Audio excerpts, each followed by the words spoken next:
ketika kita menuntut ilmu, kembali kita luruskan niat. Kita menuntut ilmu ini kan ingin tahu mana yang Allah bolehkan, mana yang Allah tidak bolehkan, mana yang Allah perintahkan dan mana yang Allah larang.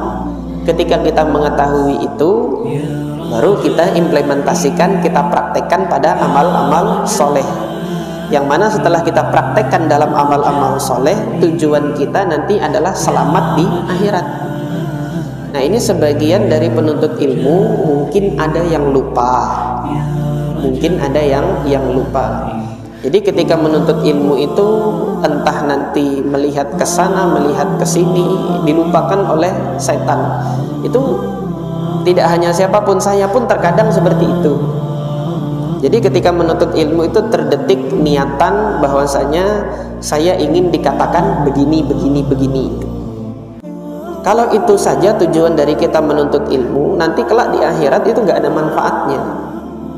Waqadqil, kamu sudah dikatakan begitu di dunia, kamu sudah dikatakan rajin ikut pengajian, kamu sudah dikatakan sebagai apa, orang yang selalu hadir di kajian ini. Kalau itu saja gitu loh tujuan kita, itu nanti di akhirat nggak ada manfaat. Maka dari itu, ini yang menjadi tips bagi kita untuk menuntut ilmu dan memilih kajian-kajian yang hendak kita ikuti itu adalah apakah kajian tersebut itu mengantarkan kita untuk selamat ke akhirat atau tidak. Ada manfaatnya untuk akhirat kita atau tidak. Kalau sekiranya itu tidak ada manfaatnya untuk akhirat, maka hendaknya cari yang lebih bermanfaat untuk akhirat kita. Yang mana kita bisa proses menuntut ilmu tersebut menjadikan kita lebih paham kalam Allah, sehingga ketika kita paham kalam Allah di dalam Al-Quran dan memahami kalam Nabi SAW, kita bisa mengamalkannya. Nah, ini yang harusnya menjadi tujuan kita dalam menuntut ilmu. Tidak hanya sekedar memperbanyak wawasan pengetahuan. Kita banyak wawasan pengetahuan, tetapi Allah Subhanahu wa Ta'ala jadikan tidak bermanfaat bagi wawasan pengetahuan tersebut. Nah, inilah yang Allah jadikan tidak ada manfaatnya. Jadi ditelan sendiri aja itu ilmu. Ditelan sendiri ilmu itu belum tentu dirinya mengamalkan semua yang dia pelajari, mengamalkan semua yang dia ketahui.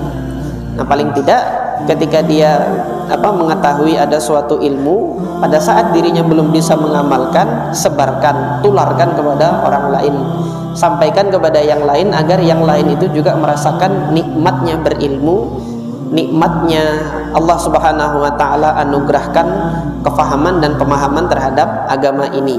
Karena Nabi SAW pernah menyampaikan dalam salah satu hadisnya yang diriwayatkan salah satunya oleh Al-Imam Al-Bukhari rahimahullah, man yuridillahu bihi khaira yufaqihu fiddin, barang siapa yang Allah Subhanahu wa Ta'ala hendaki kebaikan bagi dirinya, maka Allah Subhanahu wa Ta'ala akan memahamkan dirinya itu terhadap agama Allah Subhanahu wa Ta'ala. Ketika ia sudah paham, maka ia mengamalkan.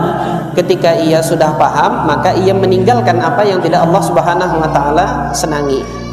Mudah-mudahan apa yang saya sampaikan pada kesempatan kali ini bermanfaat dan Allah terima amal soleh kita dalam upaya tafaqquh fiddin ini.